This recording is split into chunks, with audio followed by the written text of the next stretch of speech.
प्यारे विद्यार्थी, आज क्लास 10th में सब्जेक्ट है मैथमेटिक्स और आपका चैप्टर है दो चर वाले रैखिक समीकरण युग्म।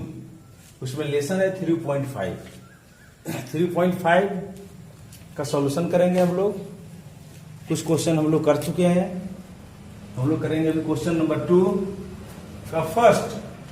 क्वेश्चन नंबर 1 में भी जितने क्वेश्चन थे उसका सॉल्यूशन हम लोग देख चुके हैं। क्वेश्चन नंबर 2 का फर्स्ट में क्या बता रहा है, ए और बी के किन मानों के लिए, ए और बी के किन मानों के लिए निम्न रैखिक समीकरणों के युग्म के अपरिमित रूप से अनेक हल होंगे। शर्त कह दिया यहाँ पे, ए और बी का कौन सा मान होगा, किस कंडीशन में, कर अपरिमित रूप से अनेक हल होने के कंडीशन में। तो सबसे पहले हम लोग सॉल्यूशन के लिए हम लोग निकाल लेते हैं क्या, इस समीकरण से। समीकरण अगर मानना है तो मान लीजिए, नहीं तो ऐसा करते हैं, इसको पहले हम लोग सेट कर देते हैं। नहीं भी मानेंगे तो कोई दिक्कत नहीं है। इस तरह से सेट इसलिए हम कर दे रहे हैं ताकि आपको समझने में दिक्कत नहीं हो। अब इन सारे को ले आ रहे हैं, सबका साइन बदल जाएगा, ये प्लस में हो जाएगा, माइनस वाला प्लस में, प्लस वाला माइनस में, इतना सारा एक है C2 के लिए। अब क्या करेंगे, A1 बराबर क्या 2, B1 बराबर क्या 3 एंड C1 बराबर क्या -7। ये आ रहा है। उसके बाद A2 का हो जाएगा A माइनस B, ब्रैकेट दे सकते हैं जैसा आपको समझ में आ रही है। A2 का क्या होगा, A प्लस B, और C2 का क्या होगा -3A माइनस B प्लस 2।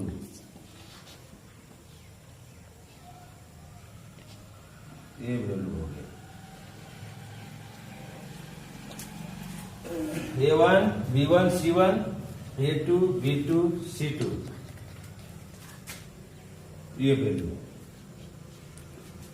हम लोग लिख लिए सबका। अब हम लोग आ जाएंगे शर्त पर। तो शर्त क्या कह रहा है, अपरिमित रूप से अनेक हल। तो यहां पे लिखेंगे अपरिमित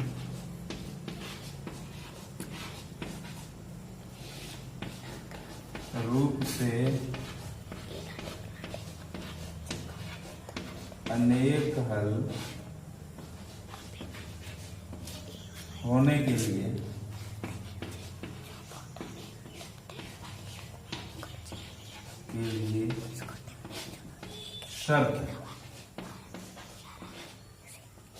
शर्त क्या है, अपरिमित रूप से अनेक हल होने के लिए शर्त क्या होना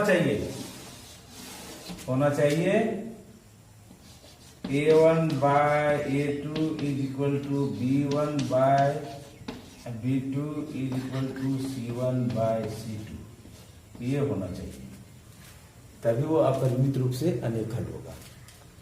तो जब हम अपरिमित रूप से अनेक हल हम मान रहे हैं, वैल्यू तो यहाँ नहीं दिया है, वैल्यू रहता तो हम तो निकाल लेते हैं। तो क्या करेंगे, ये वैल्यू को हम पुट कर देंगे, ये जो हम लोग निकाले हैं यहाँ पे पुट कर देंगे। A1 का कितना हो गया 2, और A1 के लिए 2, A2 के लिए कितना हो गया A माइनस B, B1 के लिए क्या हो गया 3, और B2 के लिए क्या हो गया A प्लस B।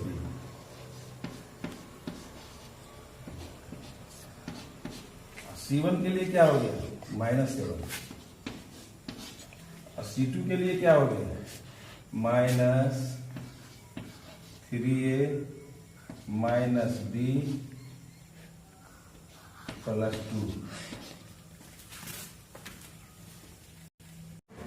हाँ, तो शर्त क्या है, 2A minus B, 2 by A minus B is equal to 3 by A plus B is equal to -7 by -3A minus B plus 2। देखिए तीनों कंडीशन है बराबर होना चाहिए, तो हम कोई भी दो कंडीशन को उठाएंगे तो सॉल्यूशन मुझे प्राप्त हो जाना चाहिए। तो चलिए कोई भी दो कंडीशन को हम लोग पकड़ते हैं। तो मान लीजिए एक हम पकड़ रहे हैं इसको और एक हम ले लेते हैं अचर पर, या एक इसको और एक इसको, किसी को भी हम ले सकते हैं। तो इसलिए 2a माइनस b बराबर, मान लीजिए इसको और इसको हम ले रहे हैं, -3a माइनस b प्लस 2। कोई दिक्कत नहीं, किसी को भी आप ले सकते हैं। क्वेश्चन कर दीजिए, -6a minus 2b plus 4 is equal to -7a plus 7b। ये आपका आ रहा है कंडीशन। तो इसे हम लोग बढ़ाते हैं आगे, और -6a minus 2b plus 4 plus 7a minus 7b is equal to 0, और -6a, अब ये का सॉल्यूशन कर देते हैं। -6a और ये 7 प्लस में, तो प्लस माइनस माइनस हो गया, 7 में 6 चला जाएगा तो ये बचेगा, ये 7b और ये -2b, तो माइनस माइनस क्या होगा, प्लस 7 और 2 9 हो जाएगा, -9b इज इक्वल टू, यहाँ पे हम लोग आगे जो सॉल्यूशन देखेंगे क्या बचेगा, 4। तो 4 है ये, प्लस में अगर हम बराबर से उधर ले जाएं या यहीं पे रहने दें, +4 इज इक्वल टू। चलिए सॉल्यूशन हो गया, और इस तरह से प्राप्त हुआ हमें इक्वेशन। कौन सा इक्वेशन प्राप्त हुआ हमें, इक्वेशन फर्स्ट। अब चलिए आगे अब हम लोग देखते हैं, इसे हम लोग क्लीन करना चाहेंगे क्योंकि आगे सॉल्यूशन हम लोगों को दिखाना है। लिया था फर्स्ट, और एक बार हमने लिया था लास्ट टर्म। ये फर्स्ट टर्म और ये लास्ट टर्म, ये दोनों को हमने स्थापित किया। अब ये और ये, इसको और इसको लेंगे हम लोग, तो इसको लेते हैं, एवं 3/a plus b is equal to -7 -3a minus b plus 2,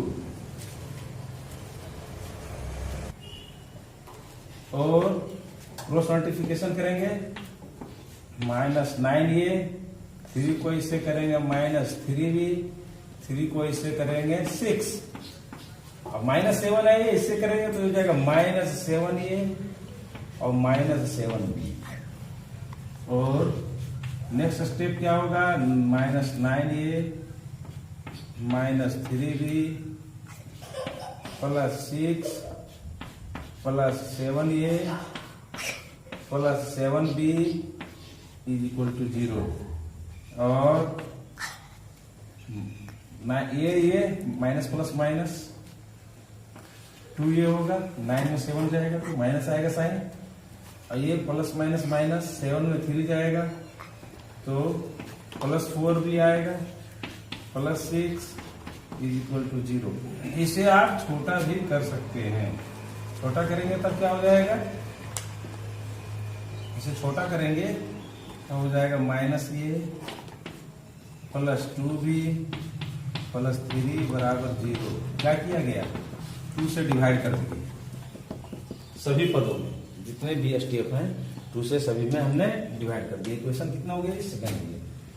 अब देखिए क्वेश्चन क्या बोल रहा है, किन मानों के लिए निम्नलिखित समीकरणों के युग्म के अपरिमित रूप से अनेक हल होंगे। हमें निकालना किसका वैल्यू है, ए और बी। अब यहाँ पे चर ए और बी हो गया, हमारे पास जो चर है वो क्या हो गया, ए और बी। तब हम क्या करेंगे, कौन सा विधि से, वज्र गुणन। वज्र गुणन विधि से हल। तो वज्र गुणन विधि से हल इसका एक्स वाई का नहीं, ए बी के लिए, एक्स वाई के लिए नहीं, क्योंकि अब चर ए और बी हो जा रहा है। इक्वेशन जो फर्स्ट बता रहा है यहाँ ए बी, इक्वेशन सेकंड जो बता रहा है ए बी। तो इस ए बी चर के लिए हम निकालेंगे तो किसका वैल्यू निकलेगा? ए बी का वैल्यू निकलेगा, एक्स वाई का तो नहीं निकलेगा क्योंकि यहाँ चर एक्स वाई नहीं है। तो ये इक्वल टू क्या होगा? b1c2, वही फॉर्मूला है, केवल यहाँ पे एक्स की जगह पे ये हो गया b1c2 minus b2c1 by a1 b2 minus, सारा फॉर्मूला वही है, केवल जहाँ पे चर था चर चेंज है, ये और बी अब चर बन गया। तो एक्स और वाई की जगह पे ए और बी आ गया, एक्स की जगह पे ए, वाई की जगह पे बी। अब एक ठो उठाते हैं हम लोग, और ये इज इक्वल टू कह रहा है b1c2। तो b1 देखिए, b1 क्या है? 2, और c2 क्या है? 4।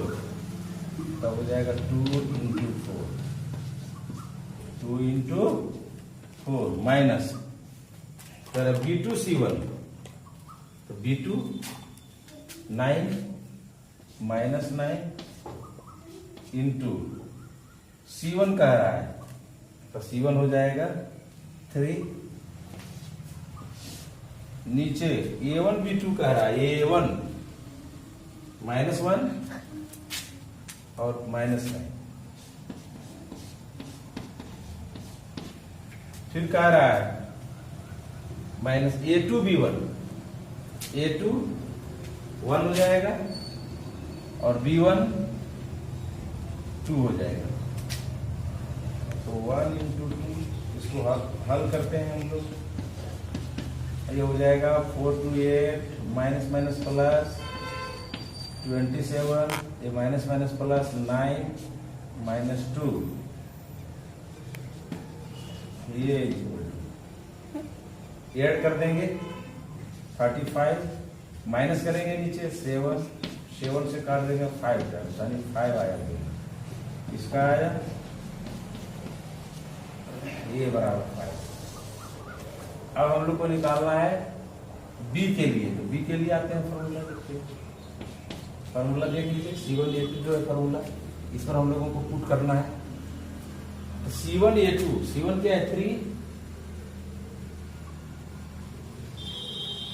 अच्छा, अभी हम लोगों ने इसे हम लोग A1 B1 C1 कर दिया, इसे A2 B2 C2 कर दिए, तभी हम मेरा आंसर ऐसे प्राप्त हो गया, कोई दिक्कत नहीं। हम लोग जो अभी काम किए हैं, इससे पहले किए थे B1 C2, तो B1 की जगह पे क्या हमको लेना था? माइनस 9 लेना था, B1 ये 2, ठीक है, और फिर क्या था? C2, तो C2 की जगह पे हम लोग को लेना था 3। तो इस प्रकार से हम लोगों ने इसका सॉल्यूशन हमने निकाला। चलिए आगे देखते हैं बी के लिए। बी के लिए वैल्यू क्या आएगा? तो कह रहा है C1A2, तो C1 क्या है? C1 ये 4 इंटू A2 हो जाएगा C1A2, तो C1 ये हो गया और A2 ये हो गया -1, तो -1 माइनस, फिर कह रहा है C2A1, तो C2 ये हो जाएगा 3 और A1 हो जाएगा 1, तो 1 हो गया। चलिए नीचे आप इसी प्रकार से वैल्यू ले सकते हैं, नहीं जैसे भी दिया वैसे ही, तो वैल्यू यहाँ पे चेंज हो जाएगा। वैल्यू क्या बता रहा है? A1 B2, A1 क्या हो गया? 1,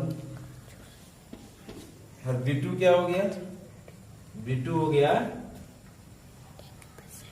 2 माइनस A2 B1, A2 क्या हो जाएगा? -1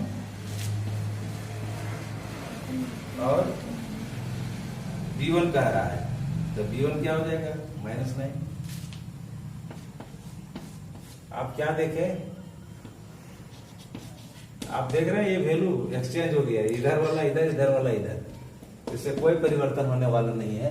आंसर मेरा इसलिए ये आ रहा है 5, क्योंकि हमने इसको मान लिया समीकरण फर्स्ट, और इसको मान लिया बनाने के समय, तो लिखने के समय हम इसे फर्स्ट और इसे सेकंड मान लिया, बनाने के समय ये मेरा फर्स्ट और ये सेकंड हो गया, सेटिंग ये हो गया, उल्टा सेटिंग हो गया, तो उल्टा सेटिंग हो गया, फिर भी आंसर में हम पहुंच चुके हैं।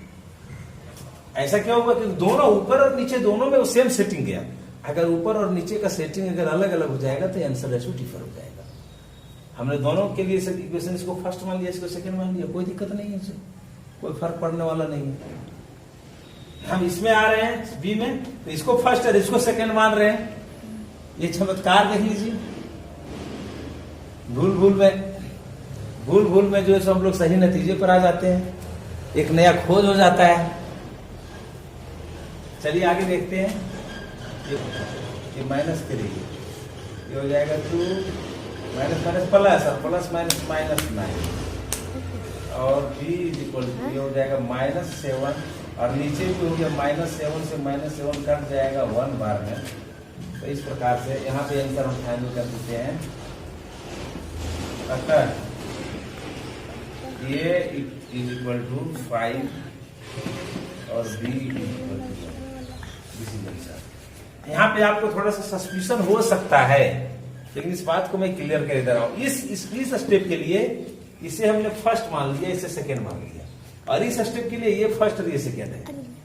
कोई इसे दिक्कत होने वाला नहीं है, आप जिस तरह से माने। लेकिन दोनों स्टेप, जो ऊपर नीचे जो स्टेप मान रहे हैं, वो दोनों स्टेप में सेम कंडीशन होना चाहिए। तो ये ए और बी का आंसर हो गया। ए के लिए 5, बी के लिए 1। आप चेक करना है, चेक कर लीजिए, आप किसी भी इक्वेशन में पुट करके देख लीजिए आता है कि नहीं। यहीं पे भी हम पुट कर लेते हैं। ए का वैल्यू 5, बी का वैल्यू 1, तो ये 9 हो गया, ये 5 हो गया। 9 में 5 माइनस होगा -4 और प्लस 4 कट जाएगा, ठीक है, संतुष्ट कर रहा है इक्वेशन को। क्वेश्चन क्या बोल रहा था? ए और बी के किन मान के लिए? ए और बी के किन मान के लिए? 5 और 1 के लिए। ए का वैल्यू 5 और बी का वैल्यू 1 के लिए क्या होगा? अपरिमित रूप से अनेक हल होंगे, क्योंकि हम लोग जो फर्स्ट में जो सेट किए थे वो अपरिमित रूप से अनेक हल होने के का शर्त सेट किए थे। A1 by A2 is equal to B1 by B2 is equal to C1 by C2। ऐसा होगा तभी अनेक हल होगा। तो ऐसा सेट करके हम लोगों ने आंसर को प्राप्त कर लिया है। क्वेश्चन नंबर 2 कह रहा है के किस मान के लिए के का कौन सा वैल्यू हम पुट करें, कि कौन सा वैल्यू होगा? निम्न रैखिक समीकरणों के युग्म, निम्न रैखिक समीकरणों के युग्म का कोई हल नहीं है। यहाँ पे जो समीकरण युग्म दिए हुए हैं, कौन सा समीकरण युग्म दिया? ये दोनों समीकरण युग्म। इसके लिए कोई हल नहीं होगा। के का किस वैल्यू के लिए, के का कौन सा वह वैल्यू होगा, कौन सा वह मान होगा के का, जिसके लिए कोई हल नहीं होगा। तो चलिए हम लोग काम करते हैं, हम लोग काम करना शुरू करते हैं इसमें। तो सबसे पहले हम सेट कर देते हैं आपको, ताकि समझ में आ रहा। -1 इसको कर दे रहे हैं 0, ये हो जाएगा 2k - 1x plus k - 1y minus 2k - 1 is equal to 0। ये C2 के लिए चलेगा, C2 के लिए ये चलेगा।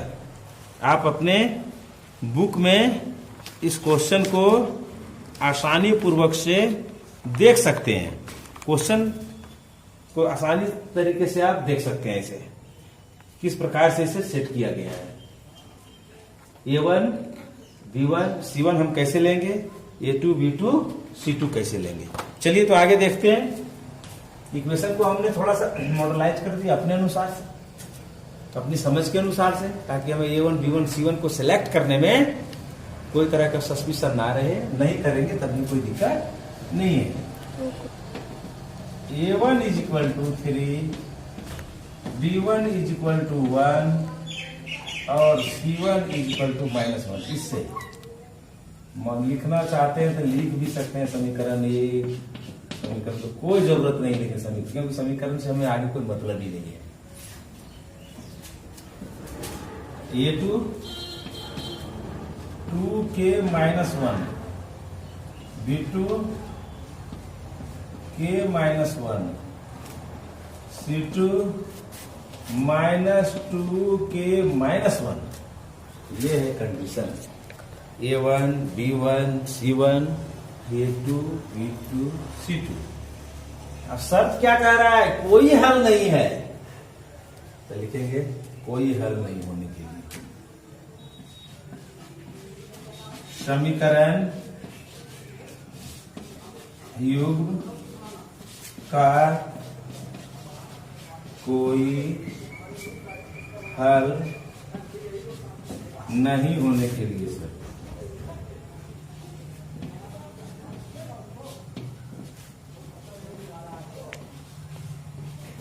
होने के लिए शर्त, कोई हल नहीं होने के लिए शर्त क्या है? आप जानते हैं क्या? A1 by A2 is equal to B1 by B2 is equal to not C1 by C2। ये कंडीशन आना चाहिए। A1 by A2 is equal to B1 by B2 is equal to not C1 by C2। चलिए इस condition को स्थापित करते हैं हम लोग। A1 बाय A2 कह रहा है तो 3 बाय 2k माइनस 1 ये हो गया। B1 by B2 1 by k minus 1 1 by k minus 1 और is equal to not C1 by C2 minus 1 by minus 2k minus 1। ये कंडीशन है हमारा जो शर्त है, उस शर्त के अनुसार से ये कंडीशन है कोई हल नहीं होने के लिए। तो ये दोनों को उठाएंगे हम, यहां लिखते हैं कि 2k minus 1 is equal to 1 by k minus 1। इसे हम नहीं लेते, इसे छोड़ देते हैं। हाँ तो दोनों तो इक्वल है, क्रॉस मल्टीप्लिकेशन करेंगे 3k minus 3 is equal to 1 से करेंगे 2k माइनस 1 और 3k माइनस 2k, ये 3 माइनस में उधर चल जाएगा तो प्लस में जाएगा और ये माइनस हो जाएगा तो k ये हो जाएगा 2 70 k इज इक्वल टू 2 ये आंसर होगा। यानी k का जो वैल्यू 2 होगा तो इस कंडीशन को ये संतुष्ट करेगा। कंडीशन क्या कह रहा है? कोई हल नहीं होना चाहिए। इस इक्वेशन के लिए कोई हल नहीं होना चाहिए। तो k का किस मान के लिए था? k का कौन सा मान के लिए? 2 के लिए। k का 2 वैल्यू के लिए इस दिए गए समीकरण युग्म में कोई हल नहीं होगा। देखिए इस इक्वेशन है क्वेश्चन नंबर 3 का 8x plus 5y is equal to 9 और 3x plus 2y is equal to 4। Question बोल रहा है कि दो विधि से हल करना है इसे। कौन कौन विधि से हल करना है? तो क्वेश्चन बोला है इसमें दो विधि है, एक बोला है प्रतिस्थापन और दूसरा बोला है वज्र गुणन विधि। दोनों विधि से आपको हल करना है। कौन विधि कह रहा है उपयुक्त है? तो आप कोई भी विधि आप हल कर सकते हैं, जो विधि आपके लिए सुटेबल समझ में आ रहा है उस विधि का प्रयोग कर सकते हैं। तो इस इक्वेशन को हम लोग थोड़ा सा या लिख देते हैं हम लोग वज्र गुणन विधि से हल, क्योंकि आप प्रतिस्थापन विधि से हल तो बहुत सारा देखे हैं, आप खुद कर लीजिएगा। वज्र गुणन विधि से हम लोग देखेंगे यहाँ पे भी। तो 8x plus 5y minus 9 is equal to 0 और 3x plus 2y minus 4 is equal to 0। ये आपका सेटिंग है। अब इससे हम लोग a1 b1 c1 निकाल लेते हैं। तो a1 बराबर क्या होगा?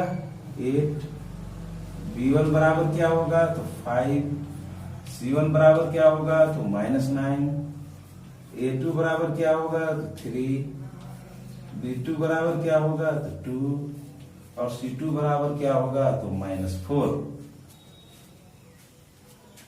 हम लोग वज्र गुणन विधि से हल कर रहे हैं, इसलिए x और y का वैल्यू हम लोग निकाल लेंगे। यहाँ पे फॉर्मूला हम लोग सेट कर लेंगे। हाँ तो ये वज्र गुणन विधि से हल करना है हमें। x बराबर फॉर्मूला क्या होगा? b1 c2 minus b2 c1 bye a1 b2 minus a2 b1 और y के लिए क्या होगा, C1A2 माइनस C2A1 बटा A1B2 माइनस A2B1। तो एक एक करके हम लोग सोल्यूशन करेंगे। किसके लिए, x के लिए। चलिए यहीं पे आप देख लीजिए, ऊपर नहीं। x बराबर हम लोग सबसे पहले करते हैं, x का वैल्यू क्या है, B1 C2, तो B1 5 इंटू C2 का वैल्यू -4 B1 C2। उसके बाद minus B2 C1 B2 2 into -9, ये हो गया B1। उसके बाद A1 B2, A1 का 8 और B2 का 2, A2 B1 3 इंटू 5। चलिए इसका सॉल्यूशन करते हैं हम लोग, plus minus minus minus plus minus minus plus 9 to 18, और ये हो जाएगा 8 टू 16 माइनस 15, और माइनस प्लस माइनस 20 में 18 जाएगा तो -2, और ये हो जाएगा 1, और x बराबर इस प्रकार से हमें प्राप्त हो रहा है -2। ठीक है, अब देख रहे हैं y का value. y equal to formula क्या है हम लोग का, C1A2 minus C2A1 bye A1B2 minus A2B1। C1A2 कह रहा है, C1 -9 into 3, C2A1 C2 -4, A1 8, A1B2 कह रहा है, A1B2 यही से उठा लेते हैं हम लोग, 8 इंटू 2 माइनस 3 इंटू 5। आप मिक्स करके देख लें, क्योंकि दोनों का वैल्यू सेम ही होता है। नीचे जो वैल्यू आ रहा है वो इक्वल है, इसलिए ये हो जाएगा 27 माइनस में, ये माइनस माइनस प्लस, ये 32, ये हो गया 16, ये हो गया 15।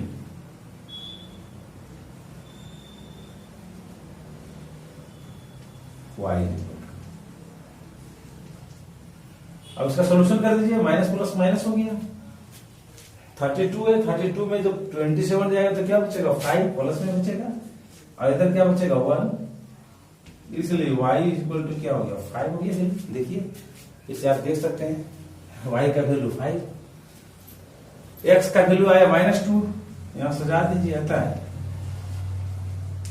x बराबर -2, y बराबर 5। देखिए इतना ही, ये तो आंसर है, लेकिन क्वेश्चन आपसे एक सवाल कर रहा है कि प्रतिस्थापन विधि से भी इसको हल करना है। ये तो वज्र गुणन विधि से हल है, प्रतिस्थापन विधि से भी हल करना है। आप हल कर लेंगे, जान चुके हैं, सीख चुके हैं। उसके बाद आपको अपना मत देना है, आपको मत देना है कि कौन सा विधि आपको अच्छा लगा इस क्वेश्चन के लिए। अगर आपको प्रतिस्थापन विधि अच्छा लगता है तो आप लिखें प्रतिस्थापन विधि हमें ज्यादा उपयुक्त लगा। अगर आपको लगा है वज्र गुणन विधि तो आप लिखें वज्र गुणन विधि हमें ज्यादा उपयुक्त लगा। इसमें किसी तरह का कोई दोष नहीं है, सिर्फ आंसर आपका ये राइट होना चाहिए। ठीक, क्वेश्चन नंबर 4 का फर्स्ट है, भाषागत क्वेश्चन है, लैंग्वेज क्वेश्चन है। करा एक छात्रावास के मासिक व्यय का 1 भाग नियत है तथा शेष इस पर निर्भर करता है कि छात्र ने कितने दिन भोजन लिया है। जब एक विद्यार्थी ए को जो 20 दिन भोजन करता है, ₹1000 छात्रावास के व्यय के लिए अदा करने पड़ते, जबकि एक विद्यार्थी बी को जो 26 दिन भोजन करता है छात्रावास के व्यय के लिए ₹1180 अदा करने पड़ते हैं। नियत व्यय और प्रतिदिन के भोजन का मूल्य ज्ञात कीजिए। क्वेश्चन को पहले आसान से समझिए।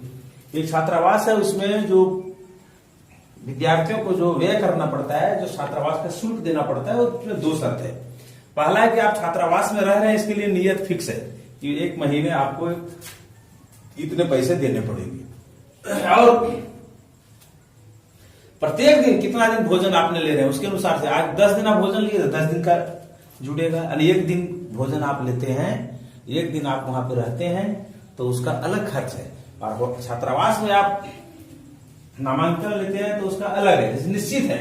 छात्रावास में आप रह रहे हैं इसके लिए 1000 लगेगा ही लगेगा, आप रहें या ना रहें, एक दिन भी ले रहे हैं अगर आप एडमिशन ले लिए तो लगेगा 1000 लगेगा, सपोज किया जाए।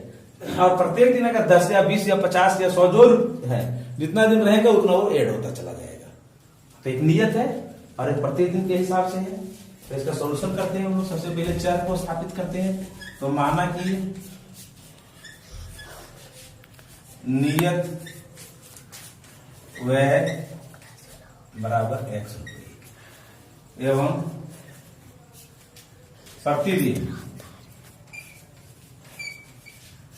प्रतिदिन के भोजन पर व्यय बराबर y।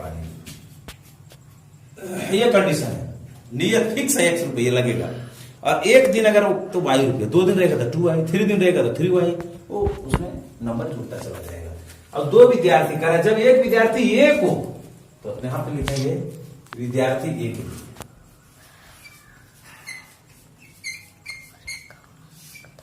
विद्यार्थी ए के लिए समीकरण इसके लिए क्या होगा। तो विद्यार्थी ये क्या कर रहा है 20 दिन भोजन करता है, तो x तो लगना है। 20 दिन भोजन किया तो 20y, टोटल पैसा कितना इसका लग रहा है 1000। ये हो गया इक्वेशन फर्स्ट। विद्यार्थी बी के लिए क्या, बी क्या कर रहा है, यहां से बी को 26 दिन भोजन कर रहा है, तो x तो लगना है क्योंकि हॉस्टल में है, वो फिक्स है ये। और 26 दिन का कितना होगा 26y भोजन का, दोनों ऐड हो जाएगा तो कितना हो गया 1100। समझ लीजिए इसको, यही है समझना, बाकी बात तो आप एक्सपर्ट हैं, हल कर लेंगे, बाकी तो आप हल करने के लिए सीख चुके हैं। हॉस्टल में रह रहा है इसलिए x रुपया लगना है, जितना दिन होगा उतना भाई, फर्स्ट वाला 20 दिन था तो 20 भाई, और दोनों ऐड करेंगे तो 1000। बी के लिए हॉस्टल में है इसलिए x लगेगा। कितना दिन भोजन लिया 26 डेज, तो 26y हो गया, दोनों ऐड करेंगे तो 1180। ये इक्वेशन हो गया सेकेंड। अब समीकरण एक एवं दोनों को भी लोग किस विधि से हल किया जाए, यहाँ पे कह रहा है कोई भी विधि से हल कर सकते हैं, कोई विधि प्रतिबंधित नहीं है, आपको जो विधि अच्छा लगे वो विधि हल। मुझे लग रहा है विलोपन विधि अच्छा सुटेबल, हम विलोपन विधि से हल करेंगे। आपको वजन गुणन लग रहा है वैसे उससे करिए, आपको ये प्रतिस्थापन विधि लग रहा है उससे करिए, कोई यहाँ पे मना नहीं है, किसके अकॉर्डिंग में, क्वेश्चन के अकॉर्डिंग में। तो हम लोग चलते हैं समीकरण 1 एवं 2 से। समीकरण 1 को फिर हम पुनः लिख देते हैं थोड़ा यहाँ पे समझने के लिए। x + 20y =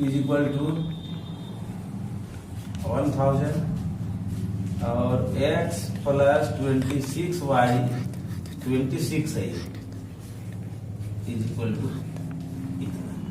अब देखिए x तो इक्वल है ना, नहीं है तो हमको क्या इधर y में आने क्या जरूरत है, x इक्वल है, दोनों का साइन एक है तो हम घटाने पर करते हैं, यहीं पे ये स्टेप को पूरा कर देते हैं।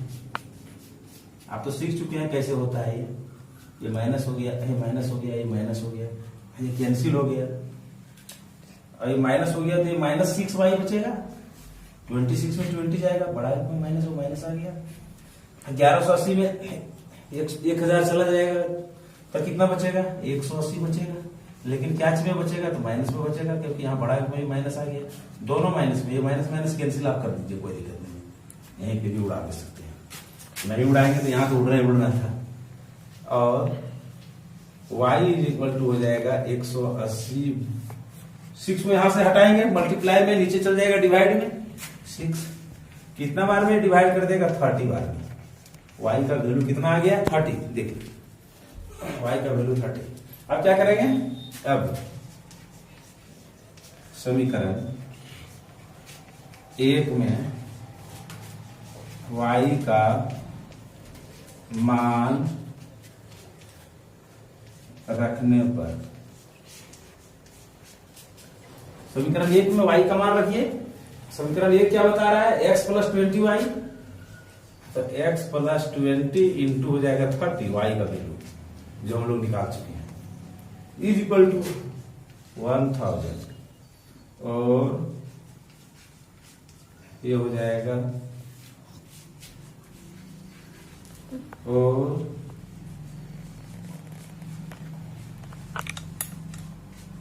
600 उधर चला जाएगा, और x का वैल्यू आया कितना, 400। अब 400 क्या हो गया, नियत, और प्रत्येक दिन का कितना हो गया, 30, तो यहां लिख दीजिए था नियत व्यय बराबर x बराबर 400 रुपये, एवं दूसरा कंडीशन क्या था, प्रतिदिन के भोजन पर हो, प्रतिदिन के भोजन पर वह बराबर y बराबर 30 रुपये। ये दोनों हो गया आंसर, एक हो गया 400 और एक हो गया 30। तो इस तरह से इस क्वेश्चन को हल करना है। मेन जो समझना है आपको, इतना सारा लंबा क्वेश्चन है, इतना लंबा लैंग्वेज इसमें दिया हुआ है, लेकिन सॉल्यूशन कितना शॉर्ट है। तो मेन है आपको समीकरण को यहाँ पे स्थापित करना। समीकरण अगर स्थापित कर ली तो बाकी तो आप तो जानते ही हैं कि सॉल्यूशन इसका कैसे होगा, किस प्रकार से हम करेंगे। ठीक है, धन्यवाद।